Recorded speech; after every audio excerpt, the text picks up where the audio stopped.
आज जो सुनाने वाली हूँ मेरा दावा है आप सुनेंगे तो चकरा जाएंगे। नमस्ते हिंदुस्तान, कैसे हैं आप लोग? तो तैयार हैं आप? बस एक ख्याल रखिएगा कि मैंने मेहनत की है, अब आप भी पेन पेपर ले लीजिए और 3 संस्थाओं के नाम इस वीडियो में आएंगे, तो पेन पेपर लेना आप लोगों के लिए थोड़ा आवश्यक हो जाता है। तीनों के वरिष्ठ पदाधिकारी कॉमन है, एक को बेचना है, दूसरे को खरीदना है और तीसरे को इसे खरीदने के लिए लोन देना है। अब इसे आराम से समझिएगा। नेहरू जी नंबर 1 पर आते हैं। नेशनल हेराल्ड नामक अखबार 1930 में शुरू किया। धीरे धीरे इस अखबार ने 5000 करोड़ रुपए की संपत्ति अर्जित कर ली। आश्चर्य की बात है कि इतनी संपत्ति अर्जित करने के बावजूद सन 2000 में यह अखबार घाटे में चली गई और इस पर करोड़ों का अब कर्जा हो गया। नंबर 2, नेशनल हेराल्ड की तत्कालीन डायरेक्टर सोनिया गांधी, राहुल गांधी और मोतीलाल वोरा ने इस अखबार को यंग इंडिया लिमिटेड नामक कंपनी को बेचने का निर्णय लिया। नंबर 3 आते हैं। अब मजे की बात, जो जानिए यंग इंडिया के डायरेक्टर्स थे सोनिया गांधी, राहुल गांधी, ऑस्कर फर्नांडिस और मोतीलाल वोरा। यानी कि जो लोग नेशनल हेराल्ड के डायरेक्टर थे उनके अलावा एक और आदमी ऑस्कर फर्नांडिस, बस same directors in both company, बिल्कुल सेम। अब डील क्या है? तो डील जानते हैं। अब दिलचस्प तो ये होगा ना कि डील क्या हुई इनके में। डील ये थी कि यंग इंडिया नेशनल हेराल्ड ने 90 करोड़ के कर्ज को चुकाएगी और बदले में 5000 करोड़ की अचल संपत्ति यंग इंडिया को मिलेगी। इस डील को फाइनल करने के लिए नेशनल हेराल्ड के डायरेक्टर मोतीलाल वोरा ने तत्काल यंग इंडिया के डायरेक्टर मोतीलाल वोरा से बात की, क्योंकि वह अकेले ही दोनों कंपनियों के डायरेक्टर्स थे। अब यहाँ एक और नया मोड़ आता है कि 90 करोड़ का कर्ज चुकाने के लिए यंग इंडिया ने कांग्रेस पार्टी से 90 करोड़ का लोन मांगा। इसके लिए कांग्रेस पार्टी ने एक मीटिंग बुलाई, मैंने बोला था पेन पेपर ले लीजिएगा, जिसमें कांग्रेस अध्यक्ष, उपाध्यक्ष, कोषाध्यक्ष और कांग्रेस पार्टी के महासचिव शामिल हुए।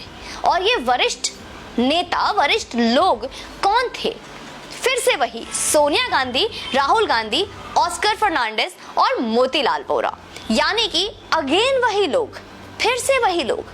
कर्ज मांगने वाला, वही कर्ज देने वाला और वही कर्ज पर विचार करने वाले, डिस्कस करने वाले भी वही थे। कांग्रेस पार्टी ने लोन देना स्वीकार कर लिया और इसको कांग्रेस पार्टी के कोषाध्यक्ष मोतीलाल वोरा ने पास भी करा दिया और यंग इंडिया के डायरेक्टर मोतीलाल वोरा ने भी ले लिया और आगे नेशनल हेराल्ड के डायरेक्टर फिर से मोतीलाल वोरा को खुद दे दिया। समझ में आया कुछ?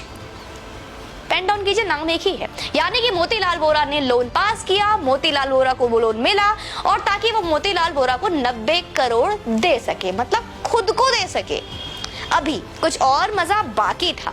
अब कांग्रेस पार्टी ने एक मीटिंग और बुलाई जिसमें सोनिया, राहुल, ऑस्कर फर्नांडिस और वोरा साहब फिर से सम्मिलित हुए।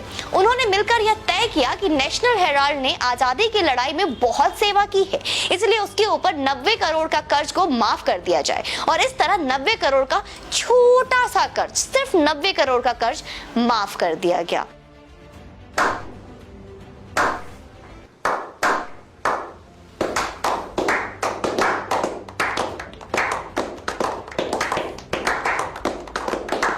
और इस तरह से यंग इंडिया, जिससे 36% शेयर सोनिया और राहुल के हैं और शेष शेयर ऑस्कर फर्नांडिस और वोरा साहब के हैं, को 5000 करोड़ रुपए की संपत्ति मिल जाती है, जिसमें एक 11 मंजिल की बिल्डिंग जो बहादुर शाह जफर मार्ग दिल्ली में है और उस बिल्डिंग में कई हिस्सों को अब पासपोर्ट ऑफिस सहित और ऑफिसेस को किराए पर दे दिया गया है।